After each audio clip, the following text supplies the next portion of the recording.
So I'm going to invite her to the stage, and then we can all get cracking. All right. Hello, Manchester. Thank you, Julie. Everyone that wants to come in, come on in. We need loads of people in here now. Everyone ready? Everyone coming in? God, it's quite bright. I can't see. Sorry. Yeah. Do come in, everybody. You don't want to miss the auction. Everyone good? People coming in? Right. So, welcome, everyone. It's so great to be up in Manchester. What a vibe. What energy. I hope you're all doing well. We are doing an innovation auction. Now, I'm Serena. I'm from CoCubed. We bring brands and startups together to partner and scale. So we love scale, we love innovation, but what we're really here for is love. So it's only, a couple of weeks since Valentine's Day?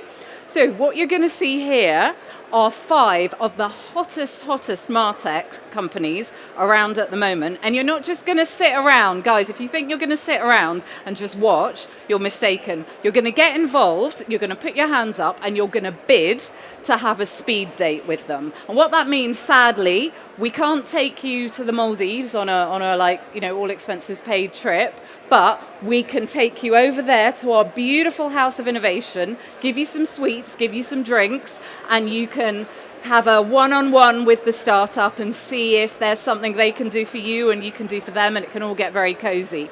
All right, is everyone ready?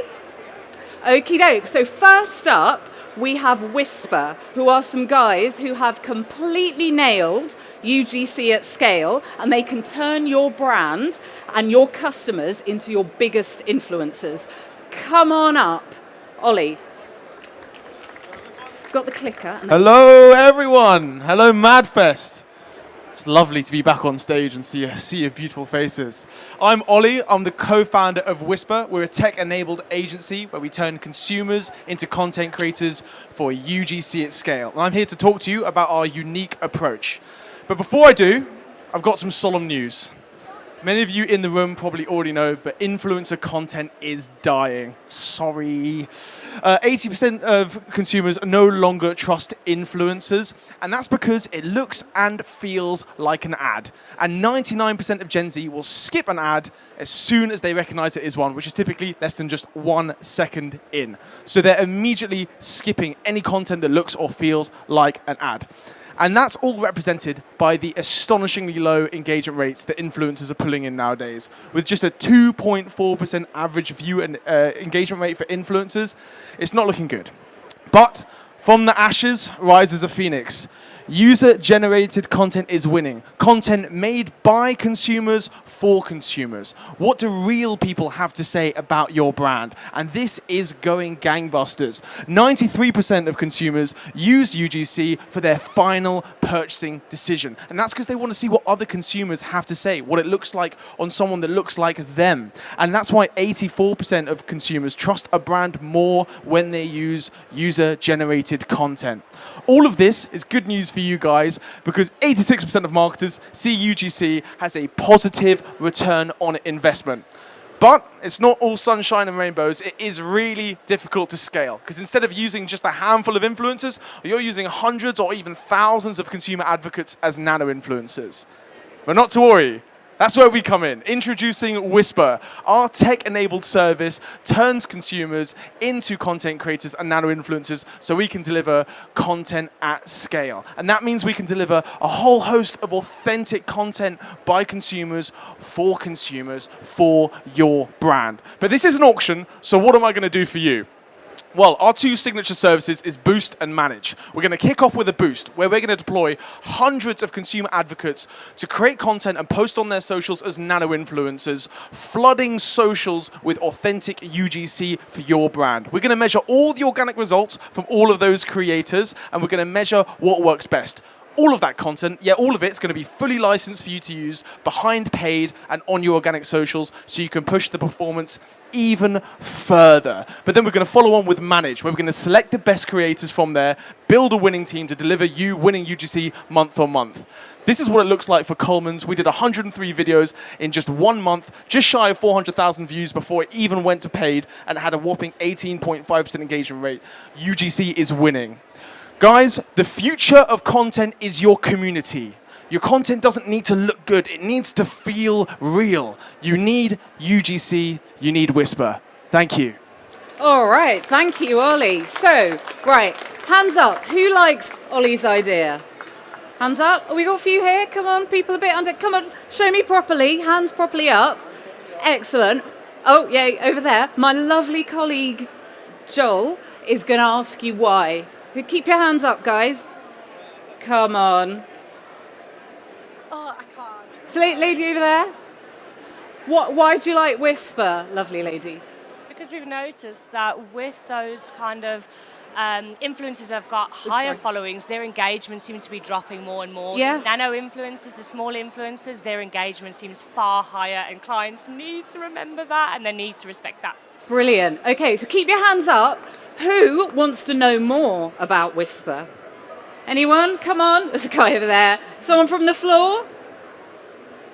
Keep your hands up. I can't see many hands. Lovely lady. Who wants to go on a speed date with Ollie? I feel like channeling Cilla Black here. Come on, look at him. Look at Whisper. No? Someone over there? Someone over there? I'm going to ask you to go on a speed date because I think you'd get along really well and I think you can talk about nano influencers all night long. Well done. Wishing you the best of luck. Thank you. Cheers. All righty. Right. Have you ever seen anyone do this in the street with a digital ad just there? And then bump into someone or bump into a tree? If you have, it's probably because of these guys who are really pioneering digital outdoor home advertising. Gordon, come up and tell us more.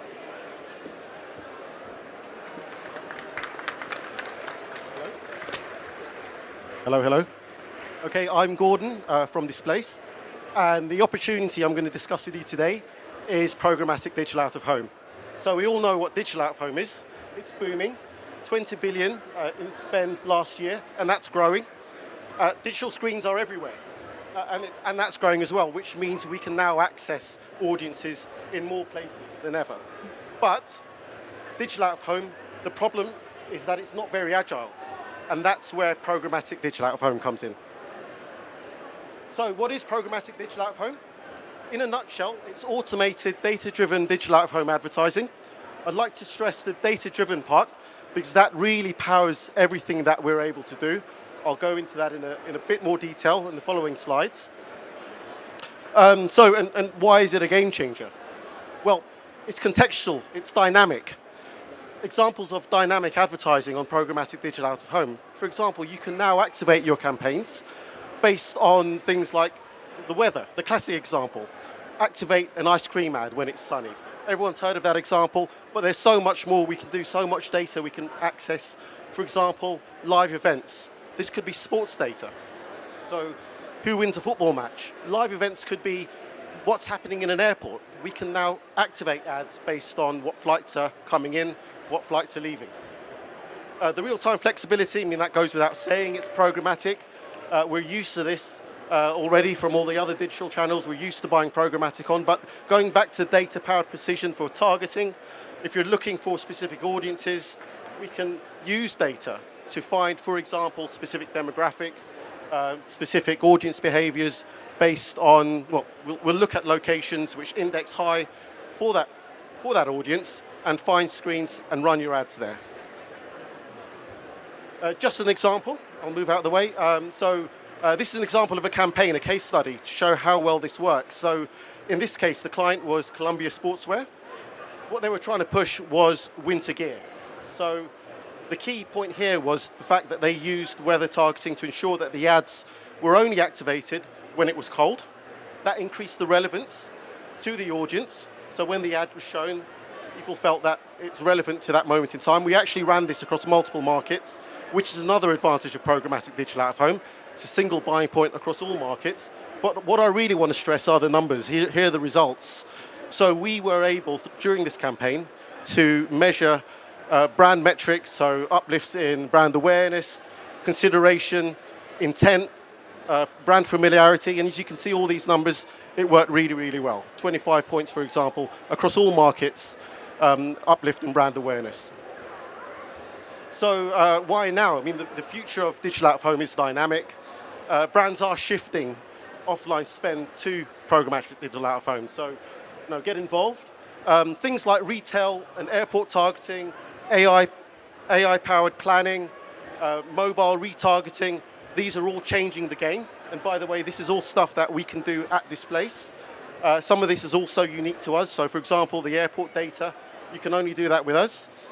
So now is the time to integrate with programmatic. And why us? So we are pioneers in this space. So we've been around for 10 years. We've been building the programmatic market. We've grown globally. We've got offices here in the UK. I look after the UK. If you are running campaigns in these other countries, in Germany, Spain, globally, we've got access to 1.2 million screens worldwide. So whatever audience you're looking to reach, we'll be able to reach them. Thank you. Thank you, Gordon. Round of applause for Gordon. All right. So, who's up for digital out-of-home advertising? Hands up. Come on, guys. There must be someone. Has no one ever used it here at all? No? Not really good. This is an auction, guys. Come on. Show some love. We did this in London and people put their hands up loads and I thought everyone here would be going for it. Show some love. Anyone? Yay! Lovely gentleman at the back there. Do you want to, Joel, or my lovely colleague Tim is going to ask you why this has interested you. Hi there. Well, actually, I was thinking surely we can do this already. So, is it really true that you guys are doing something that no one else is doing? Sorry to ask that question. Yes, we're making digital out of home more. Yes, we are making digital out of home more interesting, more powerful. A lot of that is due to the use of data, unique data integrations, which allows you to apply that data across multiple media owners from one buying point. The added flexibility as well, it makes a huge difference when running campaigns, which isn't possible already when you're working directly with media owners. So you can stop and start campaigns as and when. You're not restricted to specific budget levels. You can do. The added flexibility is a game changer in itself, but really the exciting stuff that we can do with data. I mentioned airports. No one else can do that. Being able to target specific audiences based on where flights are coming in from or where they're going to at the departure gates or arrival gates, exactly when they arrive or leave. That's something which couldn't be done before, and that's something which we can do now. Not just at the arrival gates, when they go to the luggage carousels, as they go through the airport to the transportation links, so bus depot, etc. So this is all new. Congratulations, it's amazing. Well, sir, I know you maybe have a few more questions. You might be a little bit skeptical, but I'm going to ask you to go off into the sunset with Gordon and find out more on a speed date. Gordon, go meet your lovely date. Thank you. Thank you. All righty. Okay. Oh, can I have Gordon. Thank you. Awesome. So, right. Guys, if you were thinking about who you trust with automating and streamlining your B2B sales process, I genuinely can't think of anything better than a cute, blue, cuddly dog. To tell you a bit more about Super Benji, who is the cutest animal you will see here all day, please welcome Jeremy. Thank you, Serena. I am not the cute, cuddly dog, if you were wondering. But I am here to tell you about Super Benji. Who here likes sales? No one. Oh, Two people. Two people. I've been on the receiving end of sales for many years. I was a marketing director at Unilever for quite a while. We've been pitched to all the time. Sales is an absolute nightmare when you're on the receiving end. And then I started a consultancy, and I was on the selling end of sales, and I realized just how frustrating sales is. The reality is, the top part of sales, the outreach, is a lot of work, and it's not very rewarding. But as you go through the funnel, it gets a lot more fun. What we set ourselves the task of doing is we said, could we automate sales? And fast forward 2 years, it turns out with a lot of work and persistence, we have been able to automate a very relational approach to B2B sales. I'd like to introduce you to Benji. He's our sales superpower, and I think he could be your new best friend in sales as well. Here's how he works. He does exactly what you do every day. So he goes out, he understands your business, He then starts to find you leads. And he'll find you 300 leads each month. He finds them, you vet them. He doesn't contact anyone without you saying that first. And then he gets researching. So he does exactly what you do. He goes on for each person. He looks at, have they been on a podcast, for instance, that you could have listened to? Have they written a blog that you could have read? Have they posted something on LinkedIn that you could reference? He finds something that can show that you're interested in them. And then he does his own little mini brainstorm, and he comes up with a big idea that you could pitch to them. At this point, we've got a prospect, we've got an insight, and we've got an idea. And what he does is he starts to send that out. He sends out an email, he'll send out a connection request on LinkedIn, he'll go through a 4-step sequence, and he can even like and comment on your posts on LinkedIn as well. He does exactly what you do every day. Here's a worked example. So in this case, Benji said, well, maybe we should be trying to sell to HSBC. So he finds Sunita, he likes and comments on a post that she put up, he sends a connection request on LinkedIn, and then follows it up with a very personalized message. He then follows that up with emails and LinkedIn's over a 4-week period. We're getting amazing results from this. Basically, what we're doing is combining a whole bunch of technologies that you might already be using, and using that to save you time, to improve engagement, and to get you more valuable deals. Our clients are finding that this is an absolute game changer for them. From 300 prospects for Hullabaloo, we got 28% reply rate. She's now got 29 people coming to a bunch of lunches that she's organizing, and it has totally transformed her growth strategy and her approach to outreach. Same at Bottled as well, where they're getting fantastic results, 30 plus calls in the last month alone. And we're only just beginning. Rory loves it as well, so do check out the demo, scan the QR code, get yourself a free lead, and hopefully we can have a date as well. Thank you. All right. The god of advertising, this is Rory Sutherland. Okay, anyone who likes Super Benji? Okay, nice. Got some hands up. Gentleman over there, do you have any thoughts or questions for Benji? Well, for Jeremy. Great, thank you so much. Yeah, thoughts in terms of this is very much, I'm a B2B.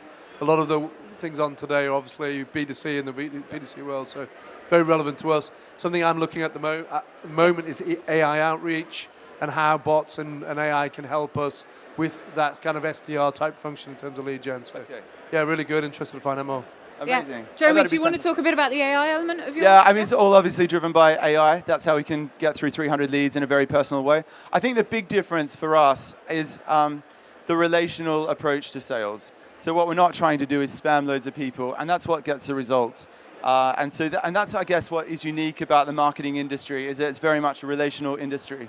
How do you scale relationships through AI? That's a much trickier question, but it's something that we've managed to crack. So I'd love to talk to you. Awesome. So I'm taking from that you are going to go on a speed date with Jeremy and Benji, his little blue puppy. I wish you all the best of luck and look forward to wedding bells. Thank you, Jeremy. Thank you, gentlemen over there. Oh, can I have the clicker? Clicker. Clicker, clicker, clicker. Thank you, thank you. Okay, now we've had a lot of fun here, but I'm going to get a little bit serious for one moment, which is, I'm actually quite genuinely interested in this. Who here thinks that trust in a brand is one of the most important things for any marketer to be aware of? Come on, really? A lot of people not so sure? I hope that's a full house. I can't see. I used to work at the BBC, and trust was the most important thing that we talked about. Now, on that front, a lot of consumers, I'm finding, are getting more and more concerned about what's happening to their data, about the ethics behind the advertising that is being presented to them. And because of that, I'd like to introduce Alan. Hello. From Anonymized, who has found a way to target and scale campaigns whilst keeping data, consumer data, completely safe and unexposed. Tell us more. Have you got the clicker? Oh, yeah. Sorry, clicker. Yeah. Green. Hello, everyone. I'm Alan. I'm from Anonymized. We're a tech company that brings premium quality inventory from quality publishers to the demand side. This is quite a technical solution, and I know I'm on the media and tech side stage, so that's good. But I'm going to talk a bit more about the why and the opportunity rather than how we do it. But I am located in the back corner, with the rest of the team here. So you come and find me and we can get into the weeds of how we do it. But one of the biggest problems is signals are changing. Signals are evolving. We're losing a lot of signals around cookies, etc. But it's not that we're losing, we're getting more and more signals. And that's one of the opportunities, but it's also a challenge. But the signals are evolving, but a lot of the time ad tech isn't evolving. So we've got traditional ad tech and we've got new signals. So that's one of our problems. Also, the signals that traditional technologies use, which are IDs, cookies, IP address, etc., they're not everywhere. A lot of companies would like you to think they are, but actually, almost 60% of impressions. This is the ads that quality publishers are sending out for you marketers to buy are being deemed to have no value currently, because they have no ID, no identifier, so the buying platforms cannot make decisions and buy that inventory. So almost 60% of the quality web is being discarded right now. That's trillions and trillions of ads a month are being wasted and lost. And because of that, you as marketers are all going for the same inventory that every other marketer, all your competitors are going for, and therefore the costs are rising. Also, because of this, the technology, that traditional technology, is trying to find these signals in environments where you may not want to be seen. This is, so brand safety is an issue. We've got problems with, so you've got Google here, we've got ISBAR, did the big research about where's that money being spent. The infrastructure is based on identifiers, and we believe that is not the future. So the solution, as I say, I'm not going to go into all of the details, but we are a technology that lives on premium publishers. We are able to prospect, retarget, and measure using solutions that do not require IDs or cookies. We have cross-site understanding of those publishers. All of the data is on device. None of it leaves the device. So your browsing behaviors is all stored on your devices, and it's not sent to the cloud. And we also have custom algorithms that can help find your audiences. And the why, this is obviously, so why does this matter? Ultimately, incremental reach. We can find audiences that other technologies are not finding. With those incremental reach, incremental conversions, incremental sales. And we can find on premium publishers, because we are one of the only technologies looking for those audiences, the costs are much more effective. So pure incremental reach across trusted publishers, increased efficiencies on premium inventory. You can increase your control of your media plan. You can select which publishers you want to work with. Increase your share of voice. This could be against your competitors, categories, etc. And the final parts, they're really important. This is about protecting your business, making future-proofing your digital marketing, and ultimately protecting your customers' data, making sure that data isn't just sent into the ether for thousands and thousands of companies to look at. Awesome. So any questions? Thank you, Alan. Any questions for Alan? Because I think this is such an important and topical issue in our industry at the moment. Any thoughts, any questions? Hands up. Anyone interested? Someone right at the back there. Can we get a mic to the lovely chap at the back there who's just stood up? Thank you.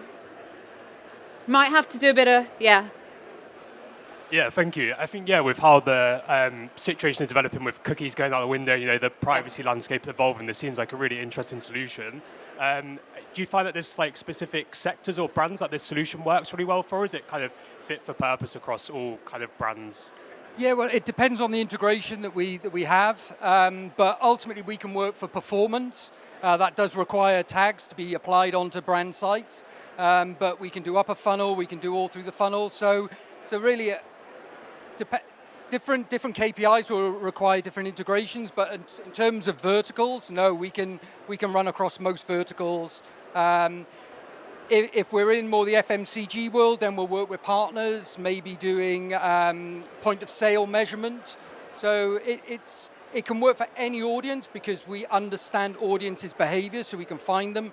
The measurement piece probably is the bit that requires different work depending on the vertical and the client. Yeah, interesting to know. Thank you.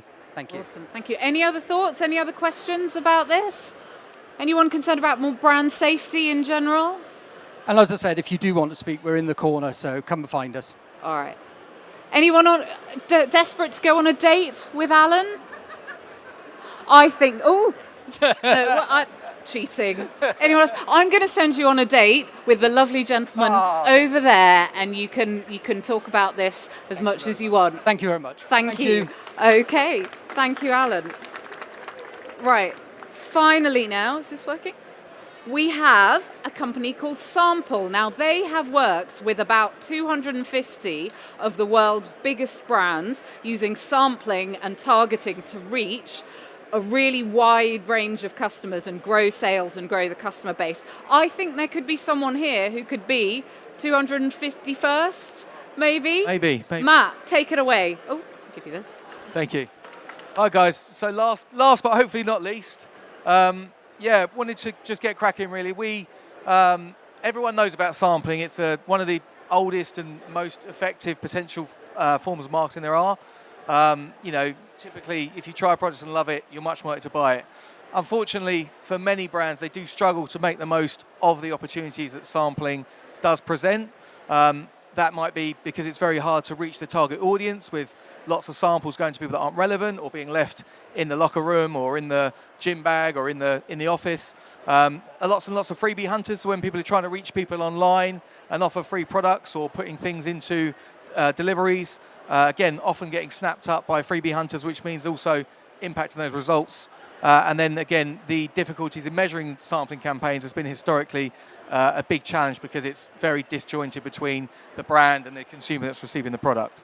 So what we set out to do about 5 years ago with Sample was to help brands get real results from their samples, so reaching people that are ultimately real buyers who can take action, measure the impact. So we've built a really cool platform for analysing and optimising and measuring every step of the campaigns and ultimately turning those samples into things that lead to sales.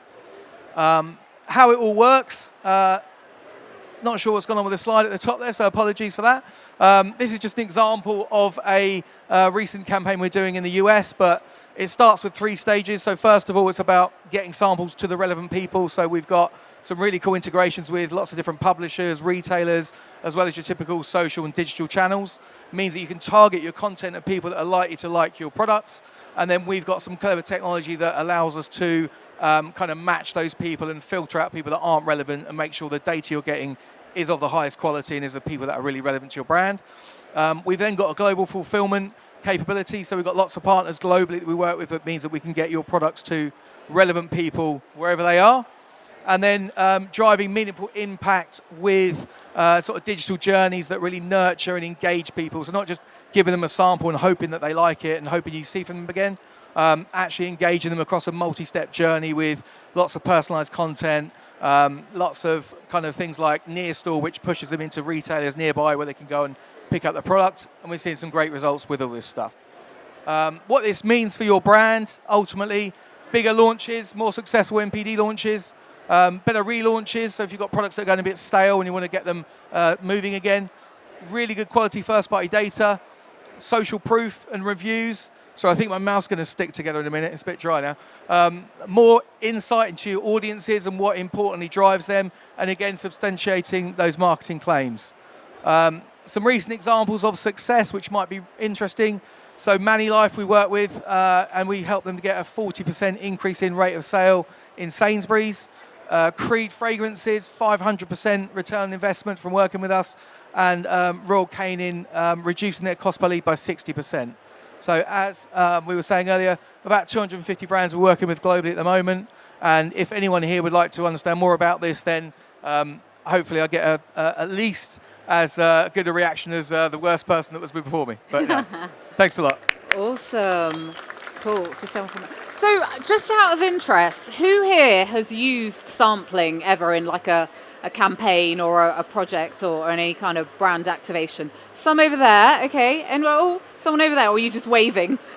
She's just waving. I think you're just waving at a friend. Interesting. Can we get a mic to the lady over there? How have you found it and what have you...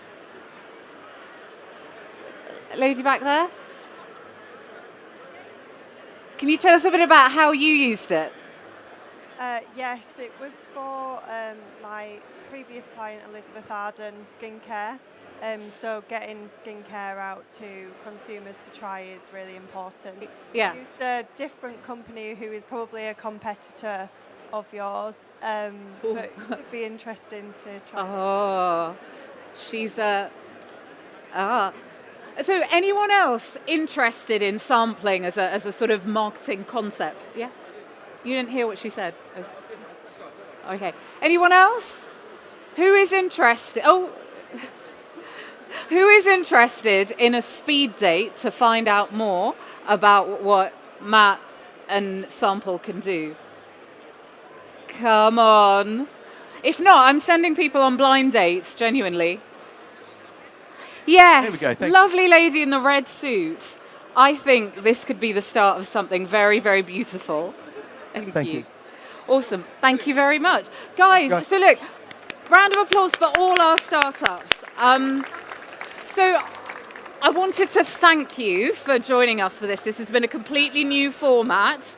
I don't know if it's worked, but thank you for joining. We're all in this together, so hopefully it's worked. Hopefully it's been a bit of fun. What I hope you've seen is the huge range of different MarTech solutions that there are out there. We've seen sampling, we've seen digital out of home, we've seen micro, nano influencers, we've seen so many different things, and what I would say to you is please look at the UK startup ecosystem. When you're planning campaigns or when you're looking at your marketing strategy, don't always go to the obvious places. Look at startups, look at emerging ventures that are doing really, really cool stuff and could really easily set up a brilliant activation that can have amazing ROI.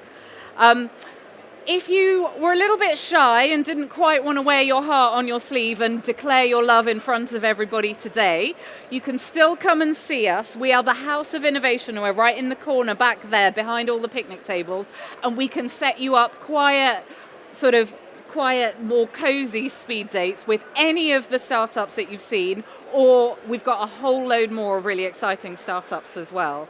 So I want to thank you all for coming. I want to thank you all for your interest and engagement in the startups, and I hope you have a brilliant, brilliant rest of MadFest. Thank you.